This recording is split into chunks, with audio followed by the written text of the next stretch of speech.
લક્ષ્ય ન્યૂઝ, એક નજર, એક લક્ષ્ય. સાયલા મહાજન પાંજરાપોળ વીડમાં એનિમલ હોસ્પિટલનું ખાતમુહૂર્ત કરવામાં આવ્યું. સાયલા મહાજન પાંજરાપોળ હાલમાં ખૂબ જ વિકાસ લઈ રહ્યું છે, જેમાં ઉત્તરોત્તર પ્રગતિ થઈ રહી છે.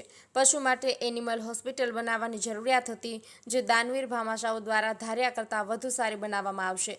ત્યારે માતાજીની આરાધનાના દિવસો એટલે કે નવરાત્રિના પ્રથમ દિવસે ખૂબ અદ્યતન એનિમલ હોસ્પિટલનું ખાતમુહૂર્ત કરવામાં આવ્યું હતું.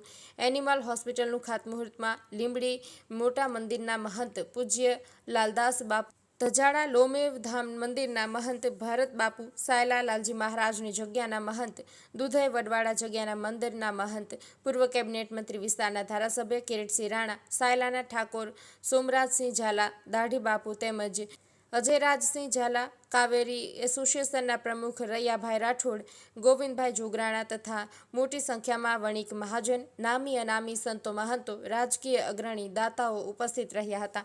સાયલામાં ભવ્ય અને અદ્યતન 7.5 કરોડના ખર્ચે એનિમલ હોસ્પિટલ બનવાની આજુબાજુ 100 કિલોમીટરના વિસ્તારના પશુઓ માટે તત્કાલિક સારવાર મળી રહેશે. સાયલા મહાજન પાંજરાપોળના ટ્રસ્ટી જીતુભાઈ શાહ તથા પાંજરાપોળ સાથે સંકળાયેલા મહાનુભાવો દ્વારા દાતાઓ દ્વારા અઢળક રકમ આપેલ, જેને સન્માનિત કરવામાં આવ્યા હતા.